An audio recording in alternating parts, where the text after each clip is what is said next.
Today I have a poem entitled Enterprise and this poem is written by Nissim Ezekiel. तो उस poem का आज हम लोग क्रिटिकल एनालिसिस करेंगे and I sent you a PDF file in WhatsApp group. So sharing with you that file again, I would like to tell you what the poem I have. I have Enterprise and it's a poem composed by whom Nissim Ezekiel. और इसके पहले भी मैंने उनकी एक और poem को cover किया था and already you know कि Nissim Ezekiel is a well known post colonial Indian poet और 1924 में उनका जन्म हुआ था, 2004 में उनकी मौत हुई है। उनको लेकर के अभी कल मैंने एक पोएम एक्सप्लेन किया हुआ था और वो यूपीएचईएससी के सिलेबस में उत्तर प्रदेश हायर एजुकेशन सर्विसेज का जो सिलेबस है उसमें वो एक प्रोमिनेंट पोएट के रूप में एक जो सेक्शन है इंडियन राइटिंग इन इंग्लिश उसमें वो प्रिस्क्राइब्ड है। तो sharing with you PDF file.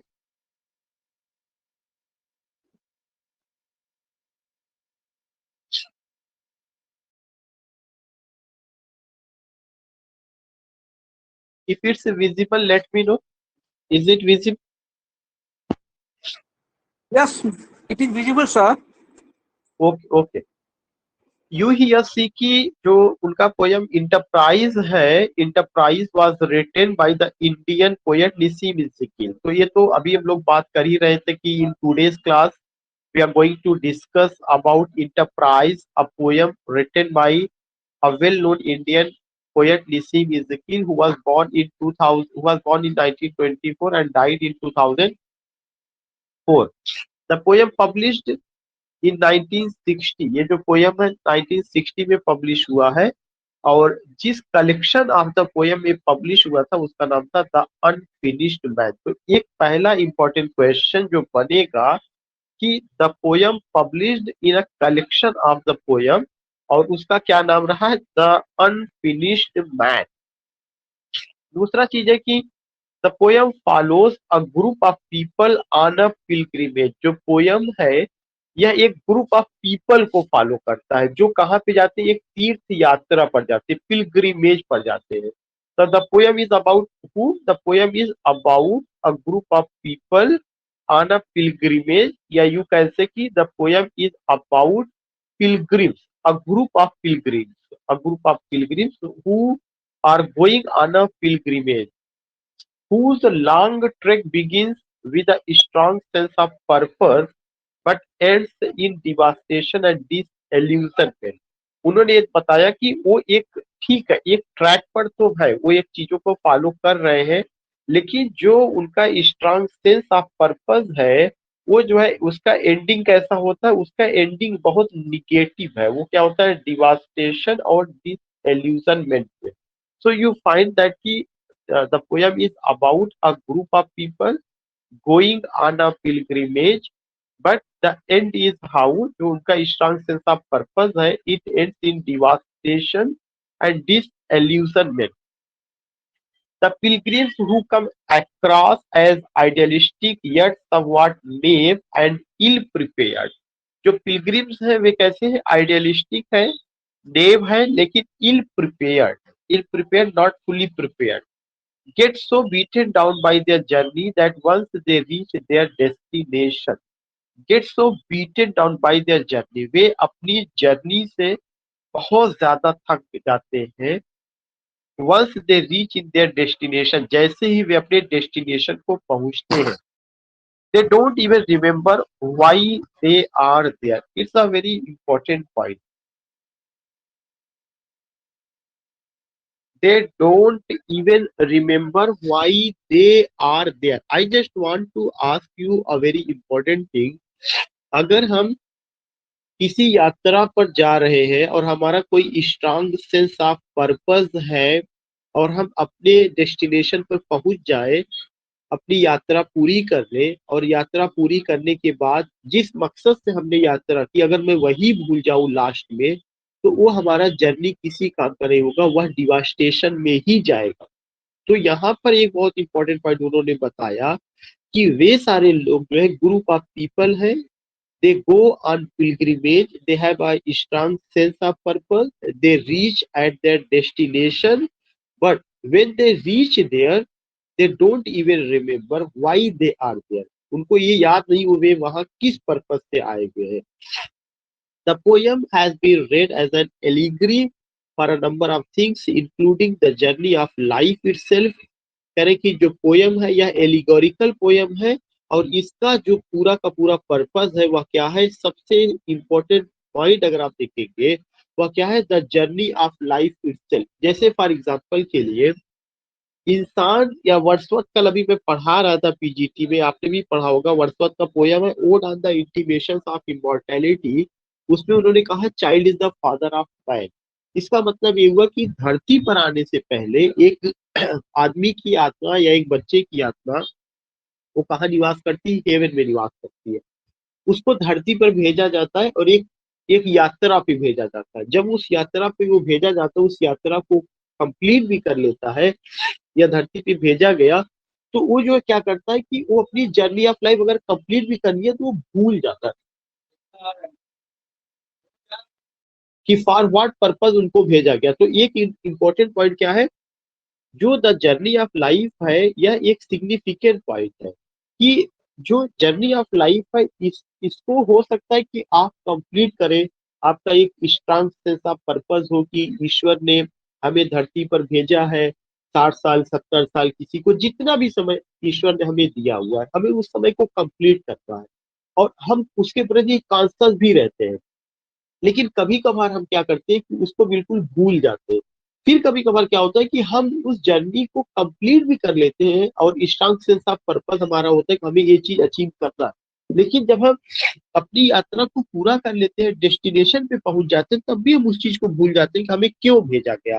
तो इस पोयम को आप इस रूप में देखने की कोशिश करिए कि यह जो पोयम है जिस जर्नी की बात कर रही है, जिस पिलग्रिमेज की बात कर रही है, वह जर्नी कौन सी है, जर्नी ऑफ लाइफ, जो आपको ध्यान में रखना है। In this poem the poet talks about a particular journey and that journey is the journey of life. This journey of life, whether it belongs to you, whether it belongs to I, whether it belongs to we, whether it belongs they, यह जो journey of life है, चाहे आई से belong करता हो, you से belong करता हो, वी से बिलोंग करता हो, दे से बिलोंग करता हो, ही से बिलोंग करता हो, शी से बिलोंग करता हो, हर आदमी को, हर औरत को, हर जीव को अपनी जो जर्नी ऑफ लाइफ है उसको कंप्लीट करना है। लेकिन जब वह जर्नी ऑफ लाइफ को कंप्लीट करता है, उसके अंदर एक स्ट्रॉन्ग सेंस भी होता है कि हमें इस पर्पज से ईश्वर ने भेजा है और हमें अपनी जर्नी ऑफ लाइफ को कंप्लीट करना है। तो क्या करता है, बीच बीच में भटक जाता है, डिस्ट्रैक्ट हो जाता है, और कभी कभार तो अपनी जीवन की यात्रा पूरी कर लेता है, तब भी उसको नहीं पता चलता कि वो किस लिए भेजा गया था। भाई अगर किसी को 60 साल दिया गया तो 60 साल पूरी जिंदगी किसमें लगा दे रहा है, केवल पैसा कमाने में, पैसा खर्च करने में, या 60 साल की पूरी जिंदगी लगा दे रहा है इसलिए कि मेरे पास इतना धन इकट्ठा हो जाए कि मैं दुनिया का सबसे जो धनवान आदमी हो जाऊं, उसमें दुनिया का सबसे जो है अरबपति करोड़पति हो जाऊं, या इस चीज में सोचने में लगा रहता है कि इतना धन इकट्ठा कर ले कि हमारे बच्चे कैसे, मतलब वो कैसे जो है पाले जाएंगे, पोसे जाएंगे, उनको कोई तकलीफ ना हो। वो अपना जीवन का हर पल, हर समय केवल जो है इसी सारी की सारी चीजों में लगा देता है। लास्ट में जब वह दुनिया को छोड़ करके जाता है तो खाली हाथ जाता है, जब दुनिया में जन्म लेता है तो मुट्ठी बांध करके आता है। एक सिंबॉलिक वे में बहुत बड़े बड़े फिलोसफर, बहुत बड़े बड़े जो लोग हैं, उन्होंने ये सारी बातें रखी हुई है। लेकिन इस जीवन का पर्पस क्या है, वाई दिस लाइफ, ये जो लाइफ है या ये जो जीवन है, इसका पर्पस क्या है। इसके पर्पस में अगर आप इसके अंदर इसकी मीनिंग की व्याख्या करेंगे तो पोएट ये कहता है कि हमें जो है जिस भी जर्नी की हम बात करें वह जर्नी ऑफ लाइफ है। ईश्वर ने क्यों भेजा, भेजने के पीछे मकसद क्या था, क्या हमारा काम यही है कि we have only to complete the journey of life, we have only to pass the materialistic life, we have only to pass the luxurious life, we have only to pass such a type of life where there is only where there is only, you can say कि worldly activities, worldly affairs, worldly role we have to perform or earthly things we have to perform, या उसके beyond भी life है, या उसके beyond कौन सी life है, life after death. तो ये जो जीवन है, जो जन्म से लेकर मृत्यु तक का जो धरती पर जीवन है, यह जीवन नहीं है। यह यात्रा हमें समझना चाहिए। जो हम लोग ये कहते हैं कि हम सब इस धरती पर 60 साल जिए, कोई 100 साल जिया, वो जीवन नहीं है, वो जर्नी है। और वो जर्नी है, और जो जीवन है वो इसके बाद का है, जो फार एवर है। जो गया आज तक लौट के नहीं आया, जो गया वो ये नहीं बताया कि जाने के बाद मेरे साथ क्या हुआ, जाने के बाद मेरे साथ क्या हुआ। लेकिन जो धार्मिक किताबें हैं, जो धार्मिक पुस्तकें हैं, जिस जो हमें ये बतलाती है ईश्वर है, स्वर्ग है, नर्क है, अच्छे कर्म करो, बुरे कर्म से बचो, जो जो मैसेंजर ऑफ गॉड है, जो प्रॉफिट्स रहे हैं, जो तमाम स्क्रिप्चर्स, धार्मिक किताबें, जो भी, जो जिसका भी जो धार्मिक विश्वास है, उसमें जो भी धार्मिक किताबें ईश्वर के द्वारा भेजी गई, उतारी गई, वो सब हमें ये बताती है कि जो मटेरियलिस्टिक लाइफ है, यह क्या है, यह केवल जो है मिथ्या है। मिथ्या व्हाट डज मीन, यह मीनिंगलेस है मटेरियलिस्टिक लाइफ।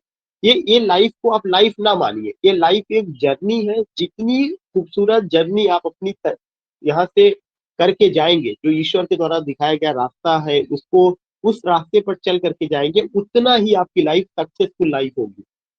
हम सारे लोग यहाँ पे क्या है, पिलग्रिम्स है। We all are pilgrims and we all are on pilgrimage. हम सारे लोग तीर्थ यात्री हैं। और ये जो धरती है, यह एक ऐसा स्थल है जहाँ पे हमें अपनी तीर्थ यात्रा पूरी करनी है। जिस दिन हम अपनी तीर्थ यात्रा पूरी कर लेंगे, अगर सफल तीर्थ यात्रा रही, तो स्वर्ग का दरवाजा हमारे लिए, या स्वर्ग का कपाट हमारे लिए, the gate of heaven will be open for all of us, for all of us, ये उसके लिए खोल दिया जाएगा। तो पोएट कहता आप इसको इस वे में समझने की कोशिश करिए, ना कि किसी और जर्नी है। इसीलिए कहा गया ये पोयम एलिगोरिक है। फिर कह रहे कि India's emergence from the grip of colonial rule and the flaws of organised religion, एक चीज इन्होंने बताया। इसके अलावा इस पोयम में जो है ये भी दिखाया गया कि जो भारत का इमरजेंस है, किससे इमरजेंस है, from the grip of colonial rule. Britishers जिन्होंने रूल किया इंडिया पर 200 years, around 200 years, approximately 200 years, they ruled over India. उसके बाद जो है भारत क्या निकला, वहां से निकला and the flaws of organised religion. और भारत में जो ऑर्गेनाइज्ड रिलीजन, वो ऑर्गेनाइज्ड रिलीजन में क्या कमियां है, उसको भी लेकर के वो बताते हैं। फ्लॉ का मतलब होता है वीक पॉइंट। हमारे हम जो जिसे हम धर्म कहते हैं, ये बार बार दिखाया गया, मूवीज में भी दिखाया गया कि गॉड क्रिएटेड मैन या मैन क्रिएटेड गॉड। आप किस ईश्वर में विश्वास करते हैं? वह ईश्वर जिसने मैन को बनाया, या वह ईश्वर जिसने जो मैन द्वारा बनाया गया। तो ये उन्होंने बताया कि वो चीजें, या धर्म जो ईश्वर ने भेजा हमें धारण करने के लिए, या जो धर्म जो है वक्त के साथ साथ धर्म में तब्दीली करके उसकी प्योरिटी को नष्ट करके एक डुप्लीकेट धर्म तैयार किया गया। और जो है जो उस समय के बुद्धिजीवी थे, उन्होंने तमाम उसमें जो है क्या किया, मिलावटीपन ला दिया। और फिर हमें कहा गया कि यही ओरिजिनल धर्म है और इसको आप फॉलो करिए। तो पोयम 3 हिस्सों में बात करती है। पहला हिस्सा जर्नी ऑफ लाइफ है, दूसरा इंडिया का कॉलोनियल रूल से बाहर आना, और फिर उसके बाद जो उसका रिलीजन है, उसका जो फ्ला है, ये सारी चीजें। Above all, it speaks to the way that idealism can falter in the face of reality. यह भी बताती है कि जो हम आइडियलिज्म की बात करते हैं, जो आदर्शवादी चीजें हैं, वो कैसे फाल्टर होती है जब वो रियलिटी का सामना करती है। The divisive nature of pride, और यह भी बताती है कि इंसान का जो नेचर है उसमें कितना डिविजिव है। मतलब इंसान में बहुत ज्यादा डिवीजन है, वो यूनेनिमस नहीं हो सकता, वो जो है एक प्लेटफॉर्म पर नहीं हो सकता। वो कभी सोचेगा कि इधर चले, कभी सोचेगा उस रास्ते को पकड़े, कभी सोचेगा ये कर ले, कभी सोचेगा वो कर ले। मतलब मैं अगर मैं अपनी बात बताऊं तो मेरे खुद में कभी कभार समझ में आता है कि रियली में जैसे हम सब लोगों को इंक्लूडिंग उसमें मैं आपको बता रहा हूँ, जैसे we all have done PhD. PhD से बड़ी डिग्री नहीं होती, कहने के लिए ठीक है डिलीट है तमाम और चीजें। जिन्होंने पीएचडी किया, इसका मतलब ये है कि वो दुनिया के स्कॉलर्स हैं, एकेडमिशियंस हैं, और वेल लर्नेड पर्सन है। लेकिन वो भी डिसीजन नहीं लेते, उनका डिसीजन भी डिवीजिव होता है, उनमें भी इल्यूजन डिसइल्यूजनमेंट होता है। वो जो है समझ नहीं पाते किधर, स्केप्टिक होते हैं वो जो है। तो ये पढ़ने लिखने के बावजूद भी इतना सारी चीजें हमें जो है देखने को मिलती है। तो उन्होंने कहा कि जैसे डिविजिव नेचर, जब हम लोग when I was in BA first year second year, I was doing graduation, तब एक ख्वाब था कि I have to crack IAS, I have to crack PCS, I have to be this, I have to be that. हर आदमी का ये लगभग ख्वाब रहता होगा या सोचता होगा। फिर उसके बाद होता, बाद में एक स्थिति ऐसी आती कि नहीं, कुछ और भी नौकरी कर ली जाए या पीएचडी कर लिया जाए। कोई मतलब ऐसा नहीं होता। हमारा जो नेचर है वो डिवीजिव नेचर है और उसमें प्राइड है। डिवीजिव नेचर ऑफ प्राइड, ये एक बड़ा कमेंट है ह्यूमन रेस को लेकर के। And the value of focusing on the journey rather than the destination. और बहुत बड़ी बात उन्होंने कही, हम अपने जीवन में केवल क्या करते हैं, अपनी जर्नी को फोकस करते हैं, ना कि उस जर्नी के थ्रू जिस लक्ष्य की प्राप्ति है हम उसको फोकस करते हैं। जैसे फॉर एग्जाम्पल के लिए, अगर आज आप यूपीएचईएससी की तैयारी कर रहे हैं, इस यूपीएचईएससी को क्रैक करने के लिए Uttar Pradesh higher education service commission का you want to be an assistant professor in English, तो आपको क्या है, आपका टारगेट है कि you have to get your goal. And what is that goal? That goal is कि you have to be an assistant professor. अब उस गोल को प्राप्ति करने के लिए आपको एक जर्नी, ये लाइन आपकी क्या है, एक जर्नी। आप यहाँ स्टैंड है और यहाँ आपका टारगेट है। अब आप क्या कर रहे हैं, टारगेट को नहीं सोच रहे हैं, अब आप इस जर्नी को सोच रहे हैं कि यार इस जर्नी में कितना उतार चढ़ाव आएगा, पास होंगे नहीं पास होंगे, कितना जिग जैग होगा या नहीं, कहीं ऐसा ना यहाँ पहुंचे फिर यहाँ से वापस आना पड़े। तो you are only thinking about your journey, you are not thinking about your destination, you are not thinking about your goal, you are not thinking that you have to achieve this goal and that is the primary destination। मतलब उसको लेकर के ऐसे ही जीवन में तमाम तरह की चीजें। तो मुझे लगता है कि आपको ये बहुत अच्छे ढंग से समझ में आ रहा होगा कि व्हाट ही वांट्स टू से। उसके बाद दूसरा है, उसका समरी क्या है, the journey began as a kind of religious trek to a holy place, one that lifted people's spirit and made their problems seem insignificant। करें, यह जो जर्नी है एक तरह का क्या था, a kind of religious track था, a kind of religious track to a holy place, और एक पवित्र जगह पे जाना था। one that lifted people's spirit, जो लोगों की चेतना को, लोगों की सोच को इस लेवल पर लिफ्ट किया, उठाया।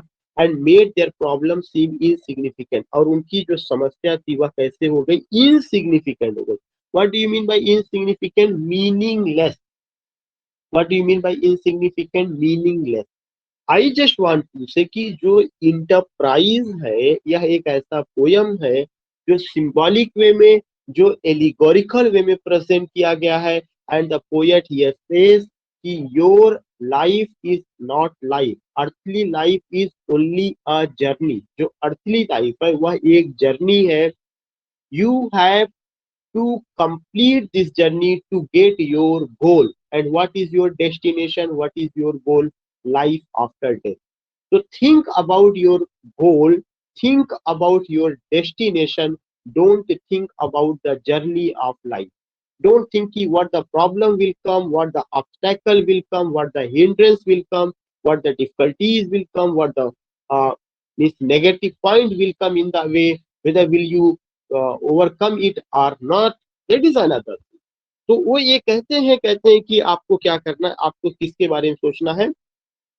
पोयम में बताया गया कि एक ग्रुप ऑफ पीपल है जो कि यात्रा पर जाते हैं, पिलग्रिमेज पर, और ये दिखाया गया कि जिस वो पिलग्रिमेज पर जाते हैं वहां पे उनका जो स्पिरिट है वो जो है लिफ्ट किया जाता है, और वो हमेशा सोचते हैं, किसके बारे में सोचते हैं, कि जो लाइफ का है ये सब प्रॉब्लम इनसिग्निफिकेंट है। The next stage of the journey led to some questions but did not test the group's resolve. जैसे ही उनकी यात्रा शुरू होती है उसके अगले पड़ाव पर उनके दिमाग में कुछ क्वेश्चन आता है, लेकिन वह क्वेश्चन जो है क्या होता है, रिजॉल्व नहीं होता, वो क्वेश्चन सॉल्व नहीं होता। इसका मतलब क्या है, मैन जो है, उन्होंने अभी वर्ड क्या यूज किया था, मैन जो है वो डिसीजिव है, डिसीजिव, बटा हुआ, और वो चीजों को रिजॉल्व नहीं कर पाते हैं। The sun shone down on the pilgrims as if in honour of their fiery anger. कह रहे हैं कि यहाँ पे सन को भी दिखाया गया जो सिंबॉलिक वे में प्रेजेंट किया गया है। The sun shone down, sun चमकता है, ऑन द पिलग्रिम्स, तीर्थ यात्रियों पर, as if in honour of their fiery anger, और ऐसा इसलिए दिखाया गया है कि उनके अंदर का जो प्राइड है, जो एंगर है, वह उसको जो है खत्म करने के लिए, as if in honour of their fiery anger. The speaker thought the group was doing well, making lots of observation and taking lots of notes along the way about things such as the economic activity of the pigeons, snakes and goats behavior and three cities where a wise person one taught. ये point आपको ध्यान में रखना है कि जो speaker है वो ये सोचता है कि ये सारे लोग बहुत अच्छा काम कर रहे हैं, चीजों को ऑब्जर्व कर रहे हैं और सारी चीजें बहुत पॉजिटिव वे में ले रहे हैं, और कुछ इकोनॉमिक एक्टिविटी भी होती है। The economic activity of the peasants दिखाई पड़ता है, economic activity of the peasants, snakes, goats, all these things. Behavior, three cities where a wise person once taught. जहाँ पे एक वाइज पर्सन को क्या किया जाता है, वो कुछ सीखता है। तो you find what you find here कि a very significant point, and what is that? That is the speaker is what the speaker taught the group and was doing well. The speaker was taught the group and was doing well.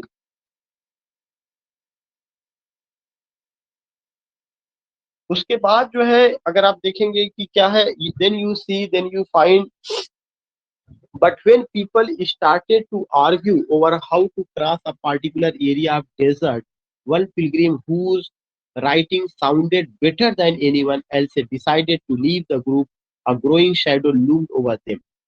अब यहाँ पे उन्होंने इनडिसिसिवनेस को बात किया हुआ है कि उनमें से एक जो पीपल है वह आर्ग्यू करता है कि how to cross a particular area of desert, कि हमारे यात्रा में डेजर्ट भी आया है और हम इस डेजर्ट को कैसे पास करें। One pilgrim whose writing sounded better than anyone else decide to leave the group. तब उनमें से एक आदमी क्या करता, उस ग्रुप को छोड़ देता। अब देखिए जो इनडिसिसिव है, सॉरी, जो डिसीजिव है कि वो जो है चीजों को जो है कैसे करते हैं, डिवीजिव है, नॉट डिसीजिव, डिवीजिव है, उसमें से एक आदमी क्या करता है, उस ग्रुप को छोड़ देता है। तो इसका मतलब जो ग्रुप है उसमें यूनिटी नहीं है। तो एक सिंबॉलिक वे में बताया गया कि वो जिस यात्रा पर जाते हैं उसमें डेजर्ट आता है। तो डेजर्ट किसका सिंबल है? Desert is the symbol of difficulty, desert is the symbol of problem, desert is the symbol of obstacles, hindrance, कि हम इन समस्या को कैसे ओवरकम करेंगे, कैसे जीतेंगे, कैसे रिजॉल्व करेंगे। उसके पहले क्वेश्चंस कुछ उनके दिमाग में आते हैं, वो भी रिजॉल्व नहीं हो पाता। फिर वे लोग जब डेजर्ट की बात करते हैं तो उनमें से क्या होता है, एक छोड़ करके चला जाता है। और उसमें दिखाया गया a growing shadow loomed over them all, और ऐसा लगता है जैसे कोई छाया उनके पीछे पीछे चल रही है, उनके ऊपर जो है चल रही है। During another part of the journey के दूसरे हिस्से में the group was attacked twice and got lost. जो जर्नी है उसके दूसरे हिस्से में दिखाया जाता है कि जो ग्रुप है वह अटैक किया गया 2 बार और वे लॉस्ट हो गए। Some people declare themselves free from the group, और इस अटैक के बाद लोग जो है क्या करते हैं, ये कहने लगते हैं कि अब मैं इस ग्रुप को छोड़ रहा हूँ। The speaker attempt to pray, speaker उनसे प्रार्थना करता है। And the group leader said he could smell the sea nearby, और तभी जो है जो ग्रुप का लीडर है उसको ये कहता है कि वह महसूस कर रहा है कि जो समुद्र है वह नजदीक है। He could smell the sea nearby, वह महसूस करता है कि समुद्र नजदीक है। समुद्र is the symbol of destination, वह ये जो है महसूस करता है कि जिस यात्रा पे वो निकला है वह जो है क्या है, वह नजदीक है। जो सी है, sea is the symbol of life, sea is the symbol of what, sea is the symbol of fertility, because जो समुद्र है वहां पानी है, वो फर्टिलिटी का सिंबल है। और अभी रास्ते में क्या दिखाया गया था कि जो सनलाइट है बहुत तेज है, या उसके बाद ये दिखाया गया कि वहां पे डेजर्ट है। तो वो सब जितनी भी चीजें थी वह जो है उसमें निगेटिव फेनोमेना था। They stopped noticing anything around them as they continued on their journey. They were a slow-moving group without much hope, not paying any attention. कह रहे हैं कि they stopped noticing anything. वे रुक जाते हैं और अपनी जर्नी, उनकी जर्नी में देखिए बाधा कैसे उत्पन्न हो रही है। अब उनको डिस्ट्रैक्ट हो रहा है, जब वो यात्रा पर है तो डेस्टिनेशन पे ध्यान ना दे करके, जबकि नजदीक पहुंचने वाले हैं डेस्टिनेशन पे ध्यान ना दे करके रास्ते में जितनी चीजें अब उसको ऑब्जर्व कर रहे हैं। They stopped noticing anything around them as they continued on their journey. They were a slow moving group. अब वे किस ग्रुप में तब्दील हो गए? स्लो मूविंग ग्रुप में। Without much hope. जैसे जैसे अपने जो है डेस्टिनेशन के करीब पहुंचे, अब उनके अंदर वैसे वैसे होप खत्म हो रहा है। Not paying any attention to bad comments like thunder. और वे इस तरह से जो है बुरी चीजों पर जो है ध्यान नहीं दे रहा है। जैसे थंडर, थंडर क्या है? ये बैड ऑमेंस है। बैड ऑमेंस मतलब अपशकुन का प्रतीक है। They lack the basic necessities of life like soap. और उनके जीवन में कुछ बेसिक चीजों की कमी है। जैसे क्या है? सोप की कमी है। सोप किसका सिंबल है? वी ऑल नो कि सोप साबुन है, लेकिन वह चीजें क्या है? वह गंदगी को धोता है। तो जो गंदगी है, जो डिफिकल्टीज है, जो प्रॉब्लम्स है, उसको धोने के लिए उनके पास कुछ नहीं है। Some members of the group were totally destroyed by the experience, while others were just the process of being destroyed. और ये दिखाया गया कि कुछ मेंबर्स तो जो है अपने एक्सपीरियंस की वजह से वहीं खत्म हो गए, जबकि दूसरे जो खत्म होने के करीब है।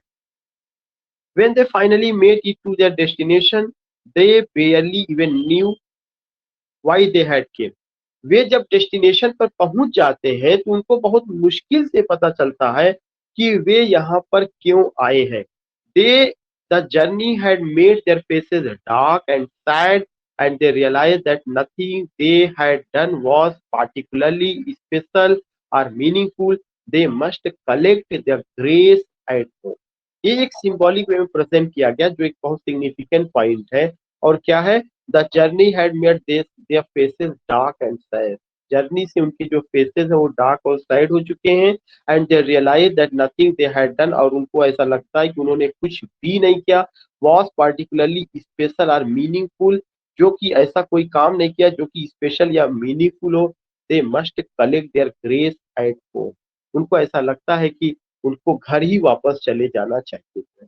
तो डेस्टिनेशन पे पहुंचे, वहां पर भी उनको लगता है कि उन्होंने कोई मीनिंगफुल काम नहीं किया, क्योंकि उनका जो दिमाग है वो बटा हुआ है। वे जो है डिवीजिव है और उनके अंदर प्राइड है। और वे डेस्टिनेशन का वो बहुत ज्यादा ध्यान नहीं दे रहे हैं, बल्कि किसको ध्यान दे रहे हैं? जो जर्नी के समय जो ऑब्जेक्ट नजर आ रहे हैं, जो डिफिकल्टीज नजर आ रही है, जैसे उन्होंने डेजर्ट को या क्रॉचिंग जो सनलाइट है उसको जो है, या जो डिफिकल्टीज है, ऑब्स्टेकल्स है, हिंड्रेंसेस है, उसको लेकर के जो क्वेश्चन दिमाग में आता है, डिसइल्यूजनमेंट का जो रिजॉल्व नहीं हो पाता उसको लेकर के, या उनमें से जो ये आता है कि हम इस चीज को कैसे जो है पार लगाएंगे, उसमें भी वे उनमें मतभेद और मनभेद दोनों रहा। इस वजह से सब अलग अलग हो जाते हैं। This things you see there. तो एक बहुत सिंबॉलिक और एलिगोरिकल वे में उन्होंने बताया कि जो कोर्स ऑफ लाइफ है, जो जर्नी ऑफ लाइफ है, यह जर्नी ऑफ लाइफ एक तरह का केवल जर्नी है, इट्स नॉट लाइफ। और इस जर्नी को you have to complete successfully, या you have to cross the river of life successfully. फिर अब उन्होंने बताया कि जो ये लाइफ है, ये क्या? The journey of life. Enterprise can be read as suggesting that in life the journey is more important. जो अभी मैं एक्सप्लेन कर रहा था कि जो हमारा जीवन है उसमें क्या इंपॉर्टेंट है? The journey is more important then the destination. कह रहे कि इंटरप्राइज एक ऐसा पोयम है जो सजेस्ट करता है कि इन लाइफ लोगों को अपने जीवन में जर्नी ज्यादा इंपॉर्टेंट होता है, ना कि उस जीवन में जो लक्ष्य की प्राप्ति है वो इंपॉर्टेंट है। The speaker part of a group of pilgrims describe a long and arduous trip that starts with hope and idealism. वह जो ट्रिप है वह होप और आइडियलिज्म से तो शुरू होता है and ends in disillusionment and despair, लेकिन उसका जो खात्मा होता है डिसइल्यूजनमेंट और डिस्पेयर में होता है। The poem implies that the pilgrims fail to meaningfully engage with and value the world around them as they make their way across the land, and that has leads to their undoing. Ironically, their excitement about the glory of their enterprise blind them to the life directly in front of them. कुल मिलाकर के उसने बताया यहाँ पर कि जो pilgrims जो यात्रा पर निकले हुए हैं, उनका जो यात्रा है वो कैसा होता है? The pilgrims fail to meaningfully engage. Pilgrims जो है फेल हो जाते हैं किसमें? मीनिंगफुली इंगेज में। With and value the world, with and value the world around them. So उनका जो जो उनका जो जर्नी है वह कंप्लीट तो होता है किसी तरह से, any how they complete their journey, but they don't get there goal, they don't achieve their goal, they don't focus on destination. That was the problem. The poem suggests that these pilgrims are not focused on the right thing. सबसे important चीज, ये जितने भी pilgrims थे उन्होंने right things पर focus नहीं किया। From the get go the word enterprise means a big project. Enterprise क्या रिफर करता है, ये क्वेश्चन पूछा जा सकता है। इंटरप्राइज जो टाइटिल है यह आयरोनिकल है या एलिगोरिकल फॉर्म में है, और इसका मतलब क्या होता है, destination. Enterprise means destination, a big project or undertaking and is often used to talk about business venture. यह ज्यादातर बिजनेस वालों की दुनिया में बात किया जाता है। It's stand then that the speaker also call this is a pilgrimage, a long trek towards a holy site. The spiritual connotations of the word pilgrimage imply that the people setting off on this journey are seeking some sort of deep fulfillment, but the earthly connotations of the word enterprise suggest that they are looking in the wrong place, कि वे जो है wrong place को में ध्यान दे रहे हैं। Indeed, as they make their way across the land, the pilgrims get wrapped up in a superficial task and observation, they copious note. So you find nothing here. जो अभी तक मैंने आपको बताया है वही सारा चीज यहाँ पे बता रहा है, और पूरे के पूरे पोयम में you find only one point, और वह क्या है, उनका जो फोकस है वो डेस्टिनेशन पर नहीं है। They are thinking about life, they are thinking about journey, उसको लेकर के वे बात कर रहे हैं। Then you find this thing, इसको एलिगोरिकल वे में भी पढ़ा जा सकता है। आइडियलिज्म बनाम रियलिटी का यहाँ पे बात की गई है। कैसा, in one reading enterprise is a poem that calls for reader to focus on the journey of life itself rather than any specific destination. ये किसके बारे में फोकस करता है, इन वन रीडिंग, केवल वन रीडिंग जब आप करेंगे, लेकिन ये उद्देश्य नहीं पोयम का। जब आप एक रीडिंग में पढ़ेंगे तो ऐसा लगेगा कि पोयम किसके बारे में बात करता है, जर्नी ऑफ लाइफ, कि आपको फोकस करना जर्नी ऑफ लाइफ को लेकर के, ना कि स्पेसिफिक डेस्टिनेशन को।